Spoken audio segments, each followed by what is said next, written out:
जसो चाहन्छेसी आज म उक्त पुस्तकको 8 अध्यायलाई पाठ गर्छु। यसै रहेछ, तब परमेश्वरले नोह र तिनकी जहाजमा भएका सबै वनपशु र पानीले पशुहरूलाई सम्झाउनुभयो अनि उहाँले पृथ्वीमा बतास चलाइदिनुभयो र पानी घट्न लाग्यो। आकाशका मुलुकहरू र आकाशका द्वारहरू थुनेर आकाशबाट पानी बन्द गरियो अनि पानी पृथ्वीमा लगातार घट्दै गयो। 150 दिन बितेपछि पानी घट्यो।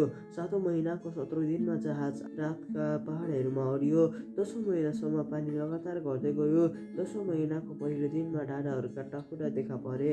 40 दिनपछि आफूले बनाएको जहाजको झ्याल नोआले खोलेर एउटा कागलाई उडाइदिए अनि जमिनको पानी नसुकुन्जेल त्यो काग यताउता उडिरह्यो। तब नोआले जमिनमा पानी घट्यो कि भनेर हेर्न ढुकुर पनि उडाइदिए।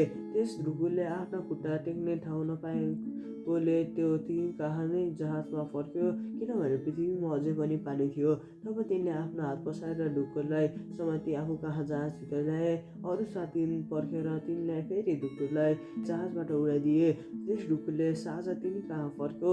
त्यसको चुच्चामा भर्खर टिपेको वृक्षको एउटा पात थियो। तब पानी जमिनमा घटेछ भन्ने नोहले थाहा पाए।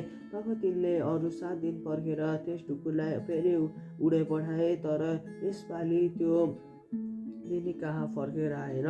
नोआको 601 वर्षको पहिलो महिनाको पहिलो दिन पृथ्वीमा पानी सुक्यो र नोआले जहाजको छत उघारेर हेरे, जमिन सुक्खा थियो।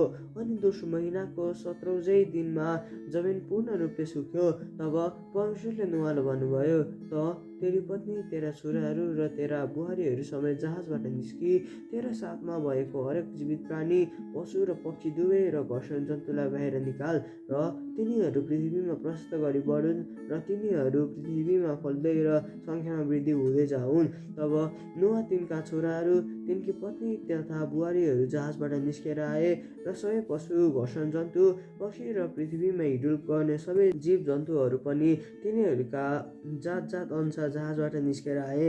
अनि नोआले परमप्रभुको निम्ति एउटा वेदी बनाएर हरेक शुद्ध पशु र शुद्ध पक्षी मध्ये लिए होमबलि चढाए। त्यसको मिठो बास्ना लिनु भएपछि परमप्रभुले आफ्नो मनमा भन्नुभयो, अब म फेरि कहिल्यै मानिसको खातिर पृथ्वीलाई श्राप दिने छैन। यद्यपि मानिसको हृदयका भावनाहरू बालकदेखि नै खराब हुन्छन्। अहिले मैले गरे जस्तै सबै प्राणीलाई फेरि यसरी सर्वनाश म गर्ने छैन। पृथ्वी रहन्जेल बिउ छर्ने र फसल काट्ने समय, जाडो र गर्मी, ग्रीष्म र शिशिर र दिन र रातको अन्त हुने छैन। आमेन।